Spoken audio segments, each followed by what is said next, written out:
هل تتخيل أن تمثالا صغيرا عمره آلاف السنين يمكن أن يخطف بصرك بهذه القوة؟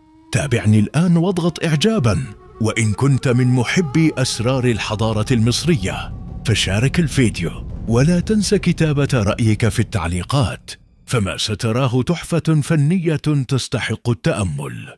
تمثال صغير بديع الصنع للملك توت عنخ آمون، منحوت من الخشب المذهب بدقة تثير الدهشة، ويظهر فيه الملك بصورة غير تقليدية على الإطلاق.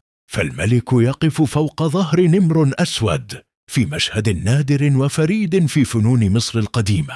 يقف توت عنخ آمون وقد تقدمت ساقه اليسرى إلى الأمام على قاعدة مستطيلة مثبتة عند مؤخرة النمر، يمسك في يده اليمنى عصا طويلة وفي يده الأخرى المذبة الملكية، واقفا بثبات يليق بمكانته وهيبته، ويرتدي التاج الأبيض الخاص بالصعيد، وتتقدم جبهته الكبرى الحامية، وتنسدل على صدره قلادة عريضة تنتهي بصفوف من الخرز المتدلي بدقة متناهية. أما الجزء السفلي من جسده فيغطيه ثوب ضيق مربوط من الأمام ومحفور بخطوط دقيقة، كما يظهر وهو يرتدي الصندل الملكي. وجد هذا التمثال في مقبرة توت عنخ آمون بالأقصر، وهو معروض اليوم في المتحف المصري الكبير، شاهدا على براعة الفن المصري الخالد.